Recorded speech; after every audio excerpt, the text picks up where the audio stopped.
Well, hello there, everybody. Yeah, jamming a little bit of Boss Gads. I tell you, I still got one of the best sounds. I really did enjoy it. And I see that a couple of y'all out there enjoy little Boss Gags. I mean, yeah, it's cool. So, welcome from a very, very windy day here. And, folks, I'm not BSing at all. It is freaking windy out there. Like, wow. Like 60-mile-an-hour winds. I mean, freaking. We actually set today in where I live, an all-time record low barometer reading. Yeah.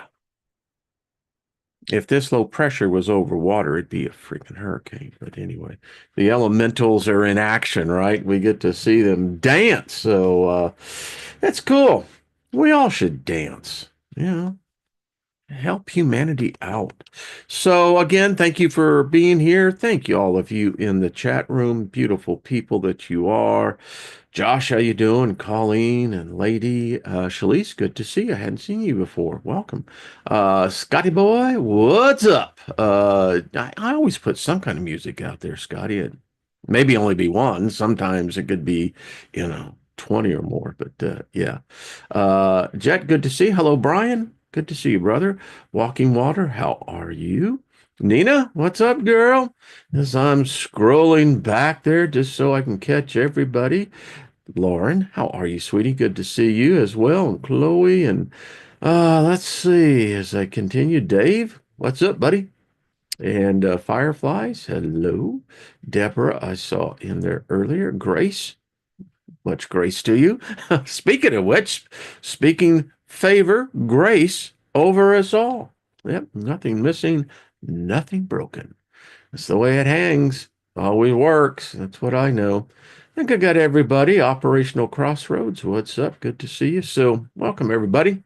Um, Yesterday was interesting show, no doubt. It was powerful. How many of you actually they we're going to do it some more. I mean, the holding of hands, I can still see the image. This is what I love about what Jenny has created for us is our own, private, unique forest. And that has so many different aspects to it. But it's a forest where we all can. And I invited our egregore gift, uh, invited gift into the forest. And so if you're there and you happen to run into an egregore, don't freak out. He's really cool individual. So, and if there's something you need, talk to him. Talk to her. I mean, whatever perspective you see it, and might get some answers. But that holding the hands, that was powerful. I believe we're going to get to the point where those who really let go, total open mind and put themselves into it. Um, It'd be like having our own headsets, virtual reality, augmented reality. We're going to actually physically feel it. I did. I could see us also. The image hit my mind is that we're going down the line at each person, and everyone's giving each other high fives, and yeah. Anyway, so hey Trina, what's up? What's up, girl? Good to see you. And I tell you, it's a special group, no doubt. We're just cool. Hello, John. Good to see you, and Shirley. Now. I may have to cut this short. I'm believing I won't, but got a delivery coming in the midst of all this weather. So, yeah, I was out earlier, and you know, I know this kind of weather happens in Colorado. Went through it many, many, many times, but not here. Holy crap! But yeah, getting a new lawnmower delivered. hmm Oh, it's sweet, guys, gals. If you're into it, it's sweet. It's a V2, zero radius, uh, mower, but and it's powerful. It really is. So if that happens, then you know what happened. So I apologize ahead of time, but I'm just not going to believe that's going to happen. I think they'll wait. And right as I say that, watch it comes up. Because I could put you on hold until all of it takes place, but that's rude. So anyway, um, how is everybody? El Gapo, good to see you as well. DC, hello. V20 radius. I think this is I think it's a Troy build. May not be, or one of them, Toro. Anyway, so it'll be fun this spring and summer. That's all I got to say. Uh, I mean, it's got like this where the platform where you put your feet because it goes by the arms that which is really freaking cool. Yeah. We got some hills and this puppy, I'll be doing wheelies probably. No, won't be doing any of that. Nina says, join her today with Karen Holton TV. Well, there you go. I'll go over there and check that out. So, what a display, a sad display of humanity last night. You know, watched it. And, listen, I lived 4 years through Jimmy Carter. And if you've lived through Jimmy Carter, you can live just about through um, any president. And Biden was a trip, no doubt about it. And it's just, as a philosopher, as an occultist, I was viewing this last night, and so I'm having this, you know, existential conversation with my higher self. And so, there is decorum, there's protocol, and these are supposedly intelligent men and women, cognitive. I'm assuming they have an IQ above, you know, 90, you know. I sit here and go, okay. But I'm watching this. And there's an old proverb that says, a house divided against itself cannot stand. Well, what we saw last night was a clear division. So the philosopher, the occultist, the spiritualist aspect of my being, I'm sitting there having this conversation and going, so which God do those people worship? What side does that worship? And what side does that worship? Because there's clearly this bifurcation in this house. Now, it's interesting because we know that the chamber, the House of Representatives, where this foray takes place, and by the way, the gods were there watching this, um, is a temple. That's what it is. The House of Representatives is built as a temple. So don't tell me that there isn't gods involved because you really need to go and do more studying because they're very much involved. There are gods all over that freaking Capitol Rotunda. And as you get down into the tunnels, they got other gods down there. They make statues of them. So, uh, yeah, they were very much in presence. And when you see this divide, now supposedly these are all human beings. Supposedly, if you go with the narrative, supposedly they have souls. If supposedly they all have consciousness. Um, One would only assume that can be risky that they have a spiritual side to them.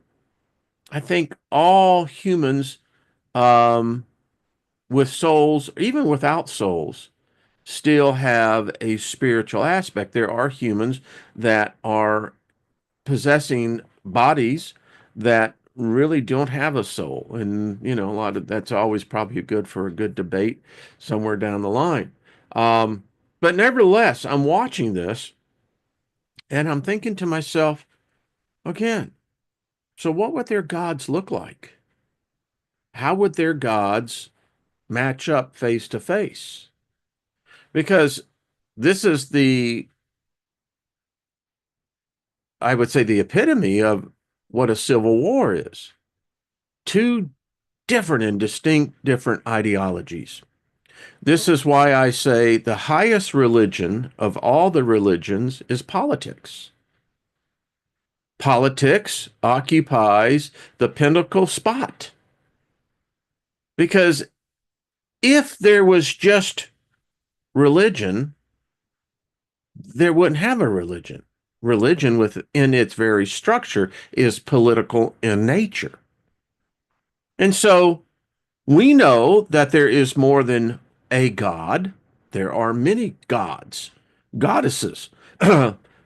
My wife and I were watching this, and she said they had a cutaway shot, outside showing the Capitol and the rotunda, and the uh, figurehead that adorns the Capitol.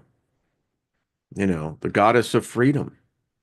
Supposed to be the goddess or and representative of Columbia, but it is nonetheless, it appears to be Isis. Um, Depending on how you look at it, it may in fact be more real than what we can imagine. But nevertheless, so we have this division of humans, and there seems to be so much hatred, so much divisiveness in, again, ideologies, political parties that, you know, how do you ever reach a compromise when you have the line drawn? This is who we are. This is our party. This is our party. This is our God. This is our God. And you're going, but wait a minute, wait a minute. I mean, aren't we all human here? Sad. It is. But I think it's an opportunity that where the people, power to the people, power to the people, right now, that's what I'm talking about. But let's take it up a notch. Let's take it up into the ethereal. Let's take it up into the higher realms of consciousness in those spots where we really don't need time or distance, because in the ethereal realm, that doesn't exist. You can be anywhere you want at the thought. Um, I almost think, digressing here as the bus pulls out, oh, yeah, we're already down the road, excuse me, that I think that's where, just a thought, that when we pass over, we're going to be kind of in isolation, because you have to be taught the rules. Because if you violate the rules over there, there are serious cause and effects, consequences of a nature that it takes a while. I mean, we had to adapt here. It takes the average human spirit slash soul about a year to figure out the mechanisms, the laws that operate these corporeal bodies. And and it takes us a while. Remember when you first started to learn to walk? How many times did you fall? Someone's thinking, I can't even remember when I started walking. I dig it. I dig it. That's why you crawl. But when you get into the other side, you'll have your spirit guides, your coaches, and your mentors, and and then you'll have most likely what I would call a delegate that will come in and sit you down and saying, all right, so, Scotty boy, this is the rules. If you think it, it's going to happen. And of course, you're thinking, now, how, what the hell, well, and the person says, well, while you're here, you're insulated from that. But once you step out there, I don't know, could be wrong. I contend that we'll actually have I don't think it's just going to be idle time. I don't think so. I don't know. Maybe that's why some spirits haunt the earth. They're so used to this law, this ritual, that that one over there seems, very alien. But aren't all dead people aliens? They're not human, at least not no more. And could you really say that they're terrestrial? Not no more, right? So all dead people are, in fact, extraterrestrials, aliens. Oh, ain't that a special thing? Looking forward to it. Oh, yeah. Hey, Chris. Uh,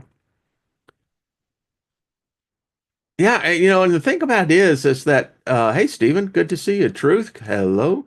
Um, well, happy birthday. I think that's what I'm reading there.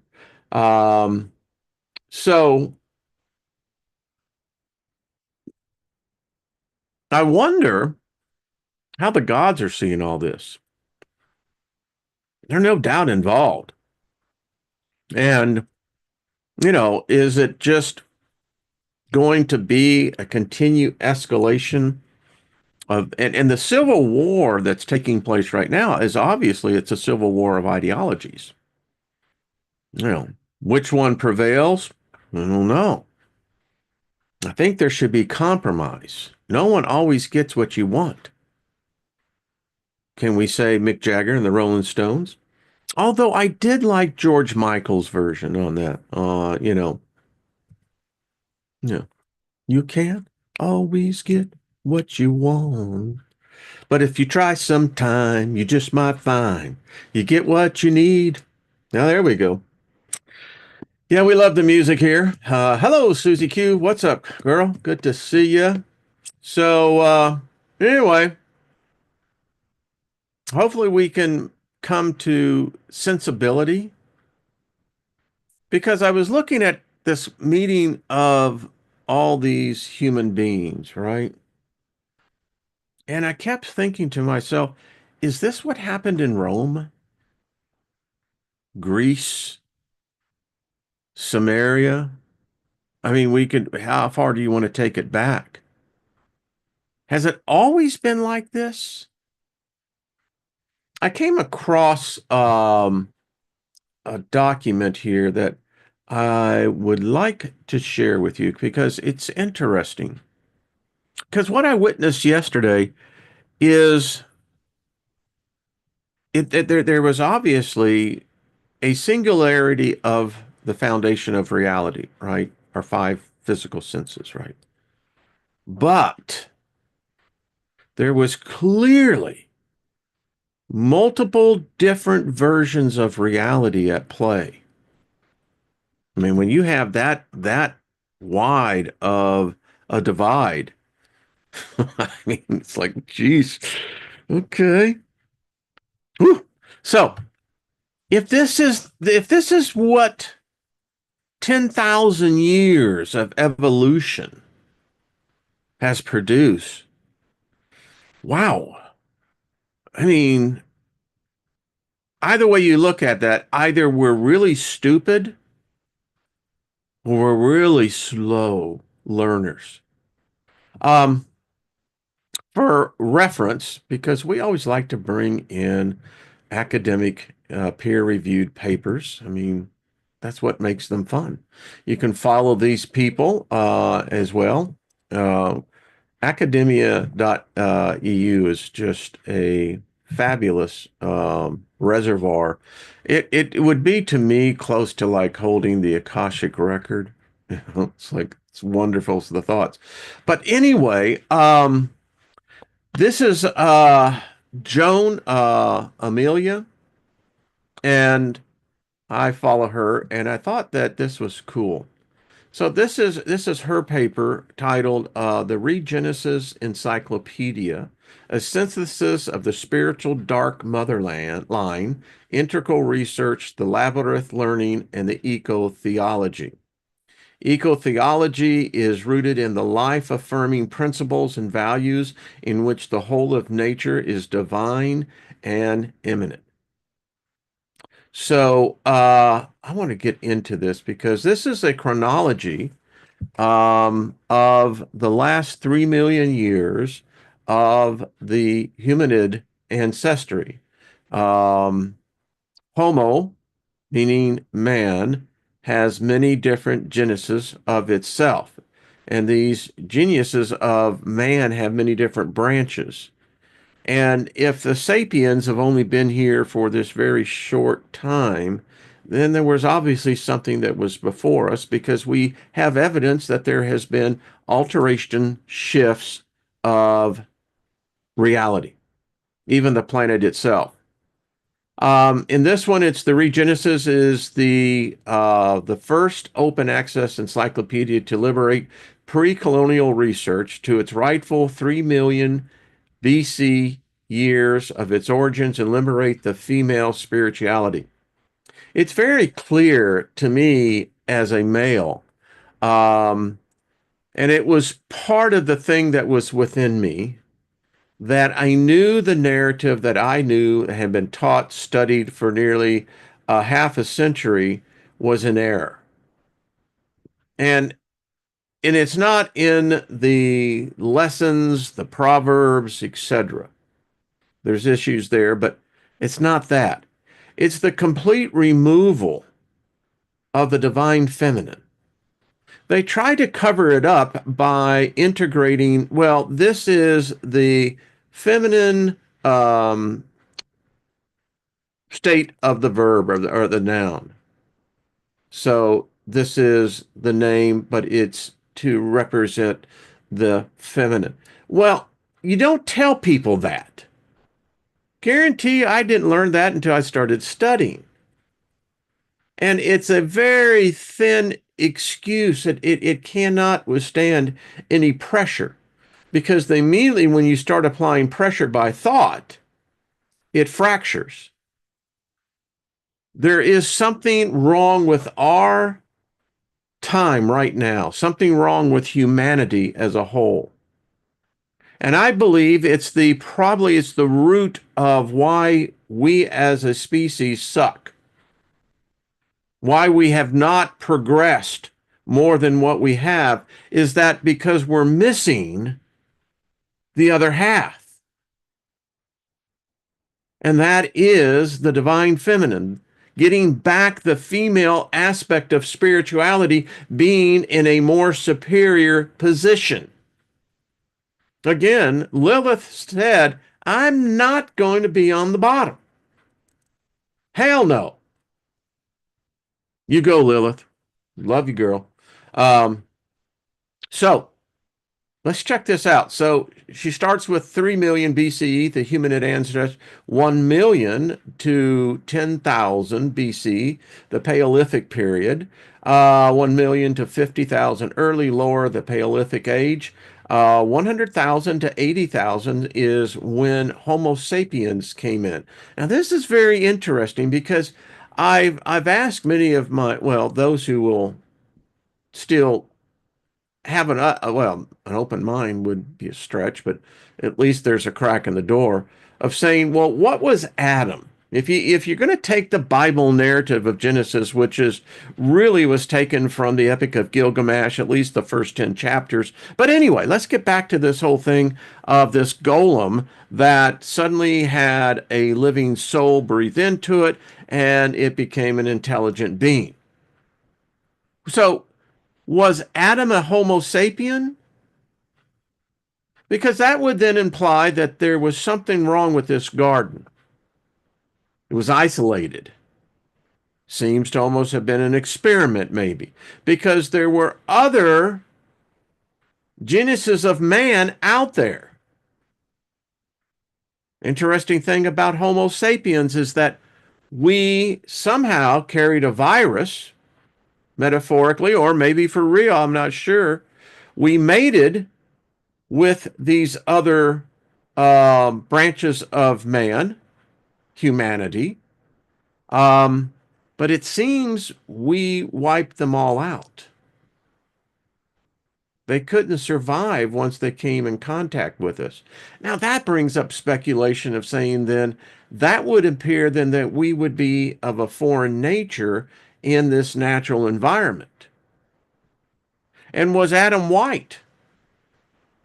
Was he dark skinned? Was he light skinned? What was he? And again, what color is his soul? What color is his spirit? How'd he get these things? Because you have to ask the question, well, did the Neanderthals have a soul? Did they have a spirit? No. Cro-Magnon, what about them? They were intelligent. The Dividends, how about them? They said that they were as close to Homo sapiens as you can get on the tree.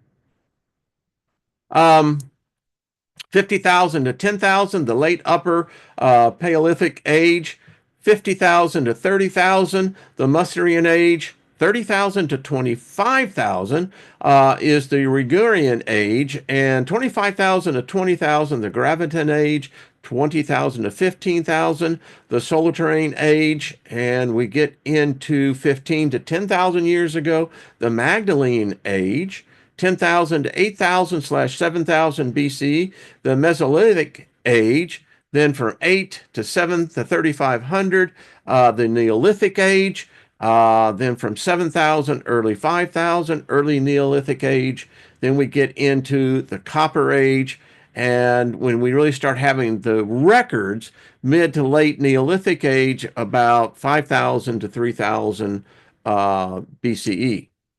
And then 35,000 to 1100 BC, the Indo-European Bronze Age, 3,500 to 3,000, early Indo-European Bronze Age, 3,100 to 26, the Proto-Bronze Age. And as you can see, as we continue, the middle Indo-European Bronze Age all the way to the early, then it continues up until we get into the classical. That was 500 BCE to the year 0. In all of this, there, and it's very evident as you study that there was this deliberate effort to remove the female, the feminine, where she rightfully once held that place, how she was deliberately attacked, disassembled, and hidden. So the emergence of human evolution, one African dark mother, that was 3 million years ago. And then, if you go by, the stories out there, well, this kind of lays into the timeline of the Anunnaki. We don't know what happened in the heavens, what was happening in the skies, who else was on terra firma. We just got this story. But it was, of all things we know, it was the mother. 3 million years ago in South Africa, an ancient humanin stumbled into a red jasperite pebble, weathered in such a way as to resemble a face. He or she was mesmerized enough to make the stone a keepsake, carrying it back to a home base several miles away. Now, you just got to stop a minute, like we did in our exercise of going to our forest. Just let these words carry you away. And imagine, if you would, what the tundra looks like to you, the surroundings. You're 3 million years old. This could be you. Anyway, where it was found by modern researchers, Paleolithic humanins also had a penchant for collecting fossilized coral, snails, and seashells. Ancient symbolic images, a powerful mentic heuristic design to conjure a particular emotion, a memory, an idea. Rather than directly changing the world around us, symbols change the way we perceive the world. Migrations. From their African homeland, humans have colonized all continents and inhabitable islands. from seashores to the alpine mountains, from high latitude, Arctic tundra to tropical deserts and forests. Single species. Today, the idea that all humans belong to a single species is taken for granted, and kinshipping is still used to mark the outer boundaries of humankind. And when I always see that, I often wonder then what other kind was out there. One human race, according to geneticist Luigi Luca Cavalli, Forzar, in the DNA, there is one human race, and it originated in Africa. Um, Nambia, we know there were multiple dispersals out of Africa, but we can now trace our ancestry back to a single one. This is a big deal. I mean, it begins to answer some questions, but boy, it certainly brings up a lot of others. I have read, and I've years ago, I mean, through the years, we know that there were apparently reptilians, much bipedal, intelligent. Um, depends on how you look at it. When we studied the Nephilim, the giants, you know, the off-breeds of these so-called fallen angels, changed the whole DNA, had changed the whole dynamics. But this is still going back 3 million years ago. Were there angels then? If there were not humans, then where did we come from? If you believe in reincarnation, now I'm taking a little side road here. Take your pictures if you want. Pass them if you got them. So 3 million years ago, where were you? Where was I? If there were no humans, how in the hell can reincarnation be legit? What, did it just suddenly fucking happen? Oh, well, now we're going to start, coming back again. I got to call bullshit on that. Because if it's very possible that there were no humans, and then there are humans today, how can we say that, oh, well, we'll come back in another form? How do you know that? How does that fit into this timeline? What, were we another species? And if that's the case, what kind? What? Were we here or were we transplanted here? I mean, hmm. Um, Not only were these the true human Africans the first to sail and use technology, but they also appeared to have been the first to venerate the African Dark Mother, in other words, a worship. Get down on your knees. I wouldn't have a problem with that with the goddess. Not a sec, not a bit of, yeah. It's respect.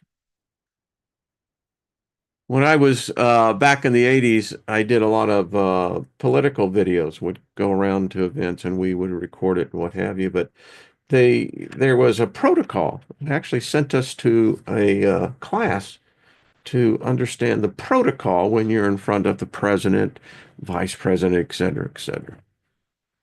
Disrespect, that's all. Human history. Migration across great distances is one of the fundamental processes of human history. And and us humans, and it's just me, just being honest, laying it out there. You know, everything back then was about sex because you didn't know if you were going to be eaten by some lizard, you know, by some other bipedal life form. Yeah. I mean, what was the lifespan? Was it 50 years? Was it 1,000 years? I don't know. But we were there. And my point to that is, we were, we've got other stories where humans, they'll have sex with anything. Yeah, the cradle of humankind primary locations include the Gregory Rift Valley in East Africa and the southern caves in the High Veld or Veld. Remember, those caves they found there in Southeast Africa of the earliest form of us. You know, you got your opinion, but that's what they say. Um, they were gold mines, which kind of ties into that story of the Anunnaki, doesn't it, Nina? She and Robert did a whole thing on that. Yeah. Anyway, Africa, Asia, out of Africa versus out of Asia. Northern African glacifications resulted in a cool tropical climate about 33.3 million years ago, presenting excellent conditions for woodland dwelling. Australopithecus are the earliest genus of African humanids.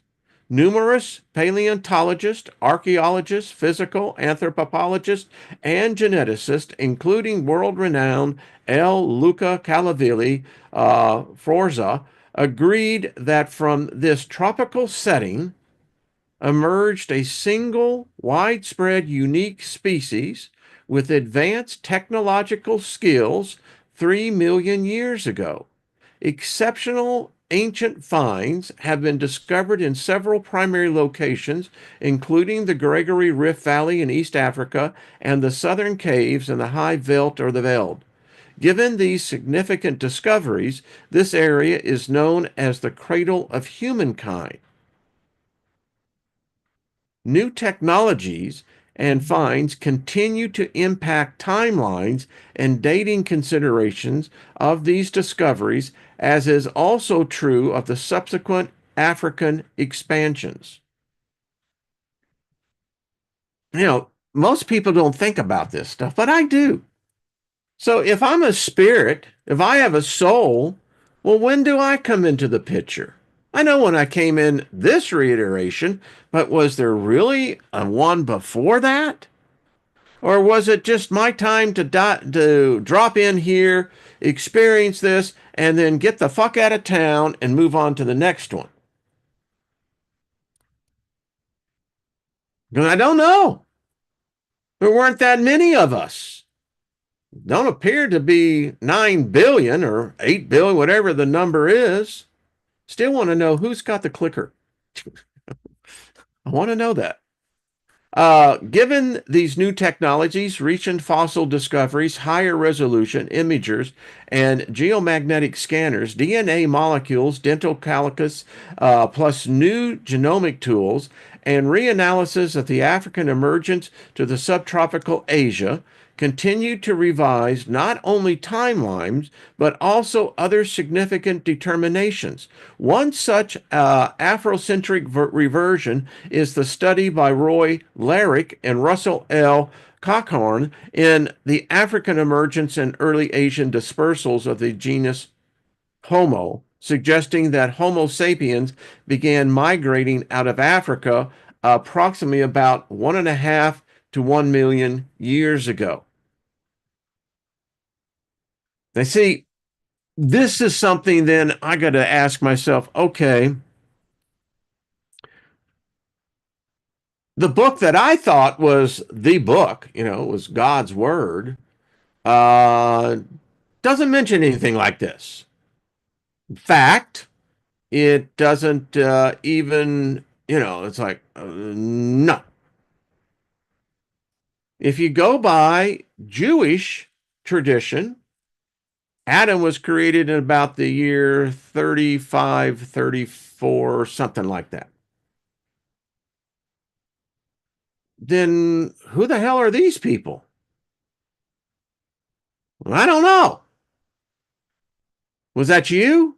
Scotty boy, was that you? Yeah, I mean, what? Okay. Again, none of our stories go back that far. But yet we have the DNA, the evidence that says, well, there's a little gap in your story there. And you're going to tell me that this is the Christian God? You're going to tell me that this is the Islamic God, the Jewish God, well, maybe the Hindu gods. They go back way back. Gobi Tepe, I mean, we're still trying to figure out who they were. Apparently, they were us or a representation of us of some kind. And so the spiritual aspect of Wayne goes, um, yeah, you know, I want to find wine. Going, all right. So how's all this devil, these angels, and all this Armageddon and all this chaos? How the hell does this wrap up into this reality? Do know. That's why we come here to merely pontificate upon that which, well, if you have an active imagination, put it into high gear.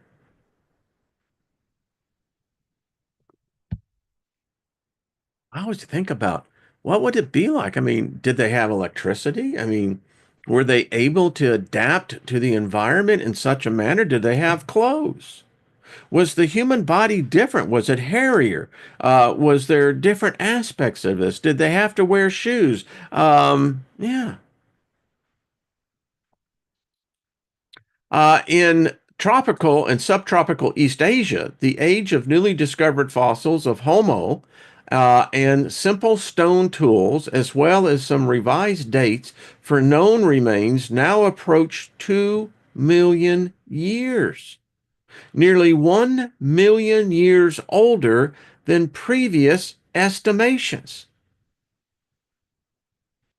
So why don't we know about those gods? I mean, if it was their gods, it would most likely be our gods, right? Because if we came from them, them as us, then us would need to look at them to see what they were, you know, worshiping, imagining. Um, the new finds and age determinations give distinctness and complexity as well as antiquity to the formerly late and amorphous patterns for Asian dispersal.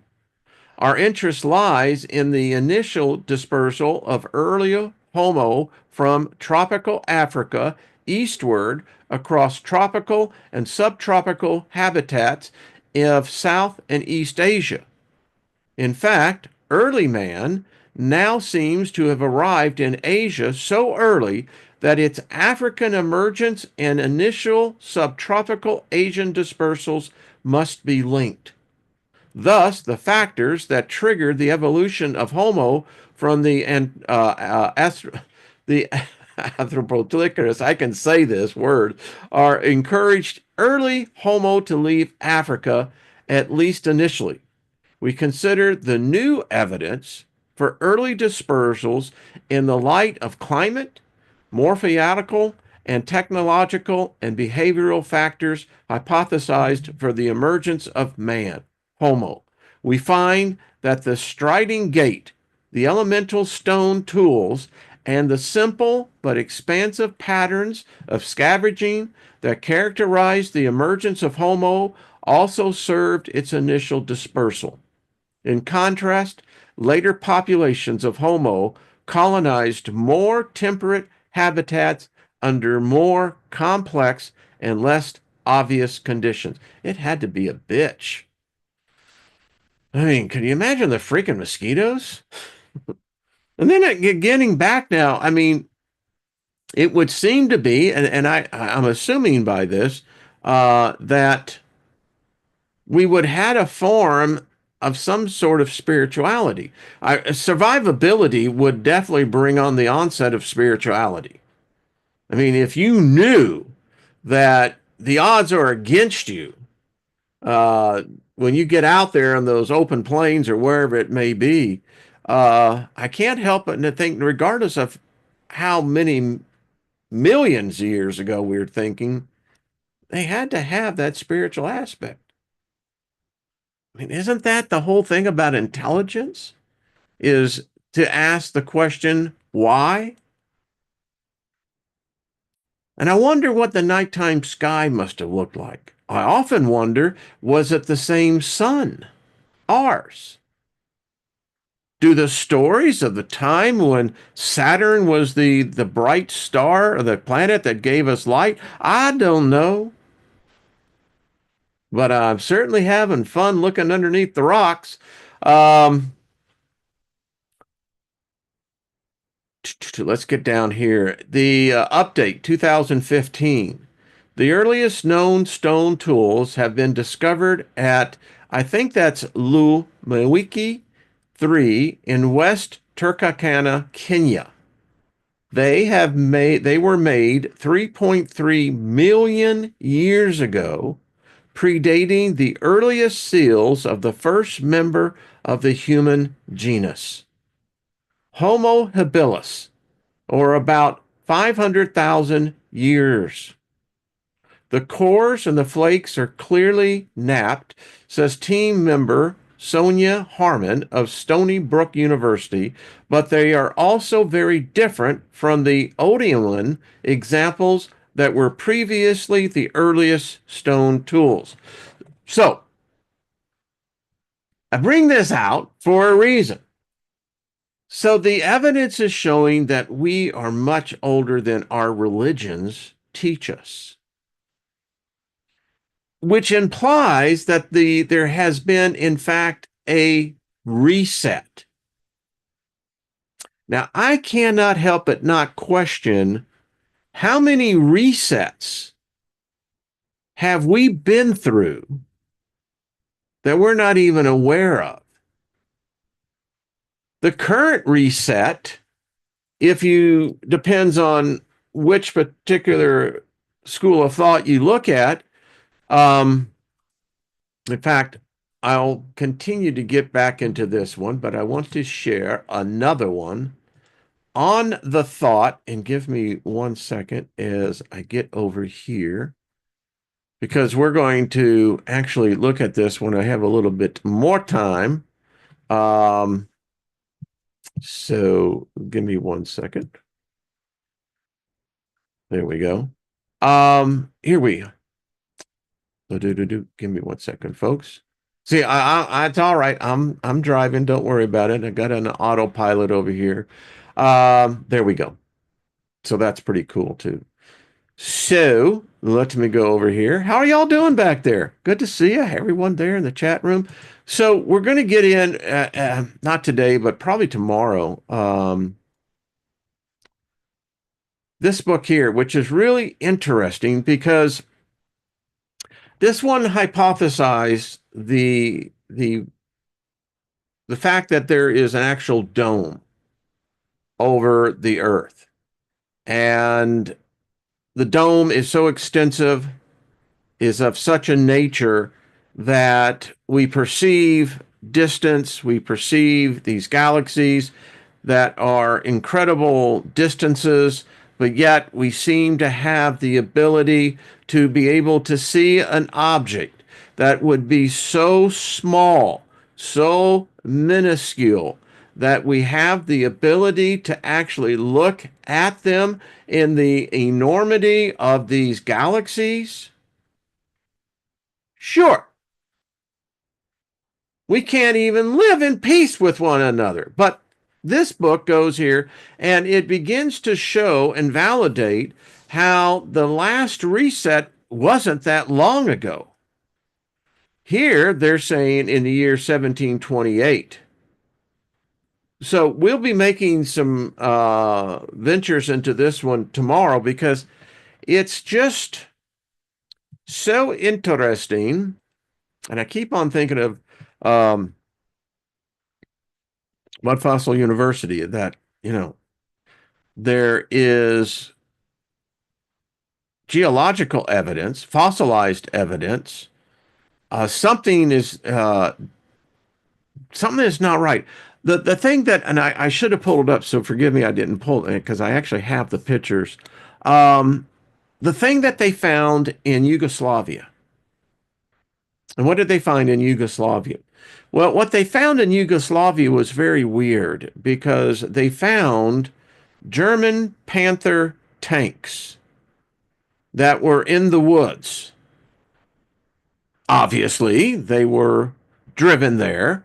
and abandoned by the Nazis, the Germans. So they left these panthers just sitting there in the forest. They were discovered not that long ago. And what the weird thing was is that they found that where the tanks were sitting on the ground, it went down. And if you know how the treads work on the tank, just imagine them going down completely and then covering right at the top of the tank, had turned to stone. And the top parts were still decaying, rusting metal. There's plenty of evidence that shows trees that we think uh, we've been taught. Well, they can't be trees. That's just huge. There appears to have been living organisms, bioforms, us organisms that, and by the way, very tall giants that seem to have turned to stone almost immediately. So going by the narrative and what we just how when we started this, I like these connections. So as we continue to go through time, we find out that the question I was asking, what were those gods? We find out who those gods were. It was the divine feminine. It was the mother. It was only through the mother that creation could be brought forth. And it's very interesting how it's dispersed through all of sapiens, but it yet also then shows that something happened to us. I mean, what the freak happened 10,000 years ago? It looks like more and more this planet was invaded. And what if, just what if, deep cognitive thought here, what if there was an actual, literal, immortal, feminine, divine goddess? Now, my mind can begin to say, well, I often think, remember when Patrick and we did the Talking with the Planets? That was so revolutionary. It's probably one of the most, I haven't found anyone else that has ever matched that. That was a very special time for this group. And if you haven't gone back, check them out. Um, I was made very much aware, and it has stayed with me, that Earth is a goddess. And I don't see it where it would be that impossible of a level of intelligence, a level of spiritual maturity than a planet. And a planet that's alive, a planet that has and gives birth. Wow. And I don't think it would be that difficult for an intelligence of that level to manifest into that which the human mind could handle. I mean, we have stories of statues coming alive. The Greek um, pantheon, Roman, yeah. So the systematic removal of the divine feminine. Now, take this back to what we were watching last night, and I'm thinking to myself, I bet you, Steiger, that their gods are masculine, male, excuse me, in nature. Because if there was the divine feminine present in that temple, where I believe that temple was initially designed for, and it's been usurped by the god of war, um, wonder how her followers would react? Would they react to party political bigoted ideologies? Would they be so narrow as to define as religion? How would her followers, how would they be represented? What would they look like? You have to imagine it because it doesn't exist.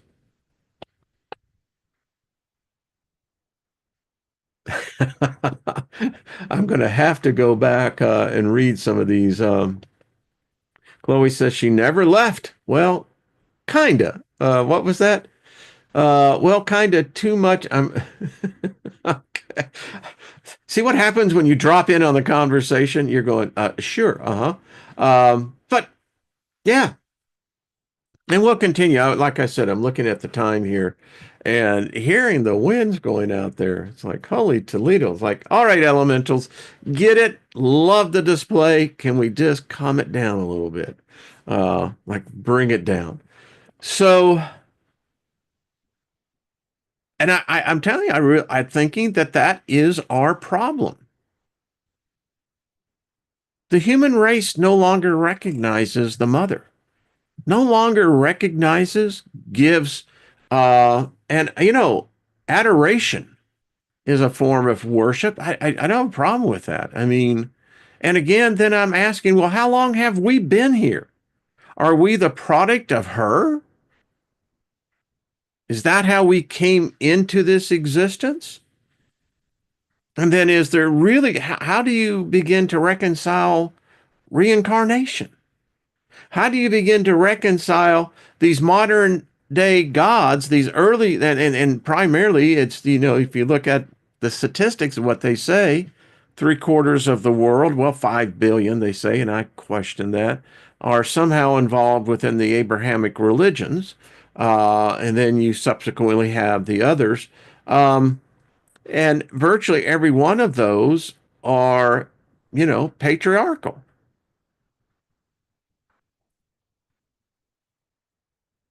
The mother goddess doesn't have any place at all. Yet we look at our capital and it's what? It's a feminine goddess that adorns the capital of the United States of America.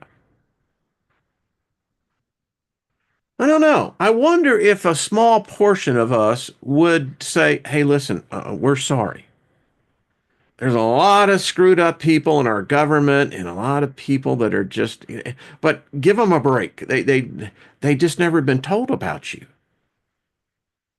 And I'm sure if they were able to be told about you and who and where and what your rightful position has always been, maybe that might be the seed that would begin to take root in the future generations to challenge the theology of a male deity and challenge that with the fact that the male deity basically usurped the rightful position of the divine feminine, the female, the mother.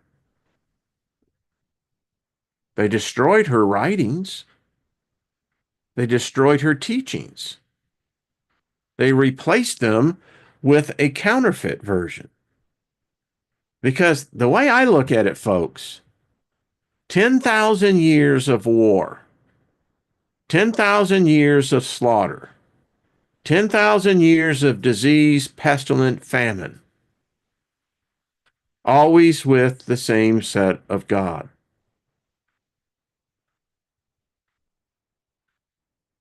Yep.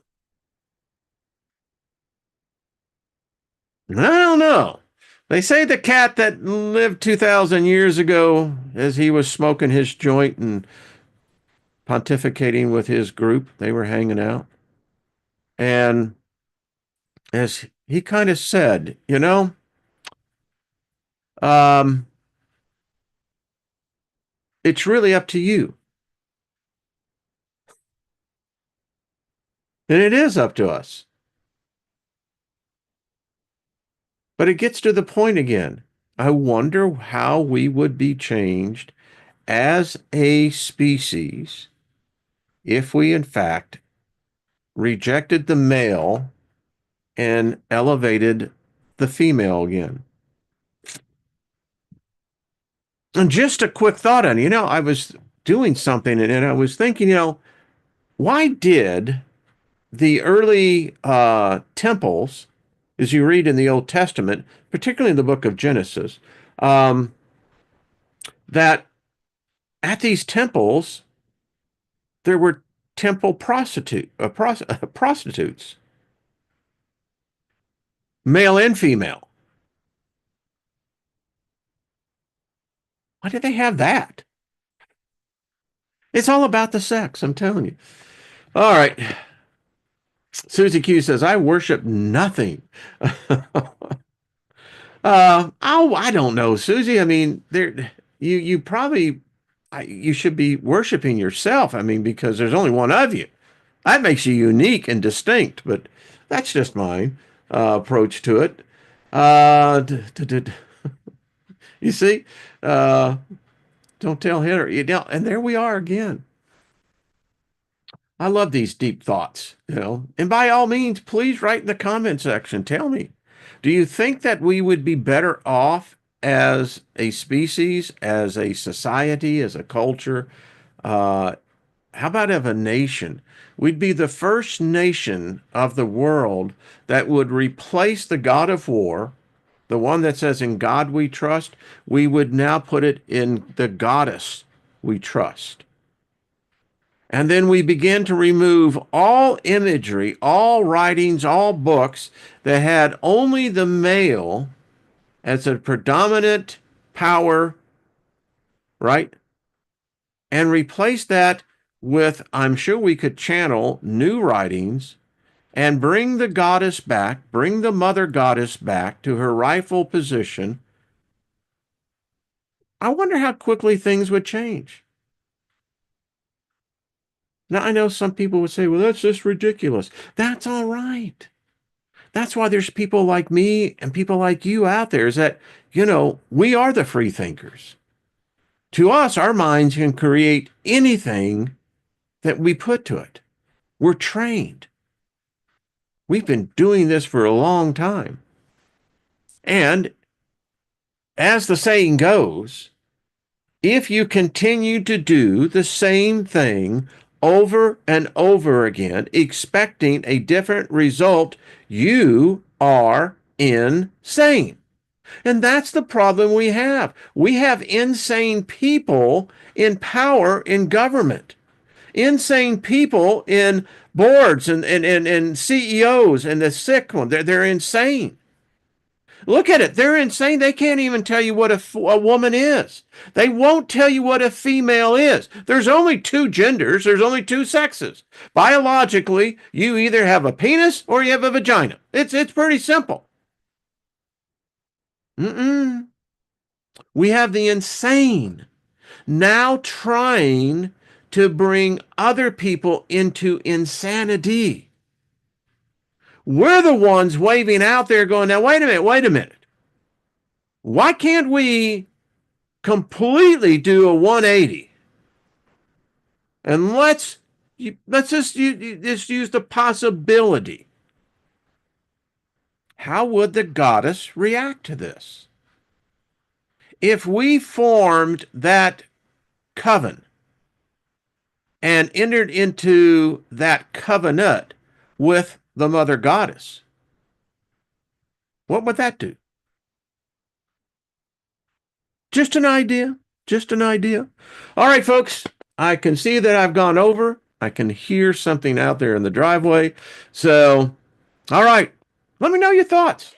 And thank you, everyone in the chat room. I tell you, I adore y'all. You are just absolutely the best. And it's for me, it's an honor every day to be able to come here and have our little chats and you know, question even our questions. It's delightful. It's a great mental exercise. And then when you get the spirit really into it, because the spirit's going, oh yeah, man, baby, I love this stuff. Yeah, and the soul kicks in and going, all right, man, I'm along for the ride, you know? All right, everybody. Keep yourself good, keep yourself warm. Next week, there will be spring in America. So uh, just get through it. You know, this too shall pass. That's what the restaurant reviewer said. But anyway, hello, Lauren. How is? So everyone, be good. See you tomorrow. We'll pick up on this. This whole thing, we can continue to look at the history, but this idea that a reset has happened as recently in the late 1600s. Wow, some weird evidence on that one, huh? All right. Bye-bye.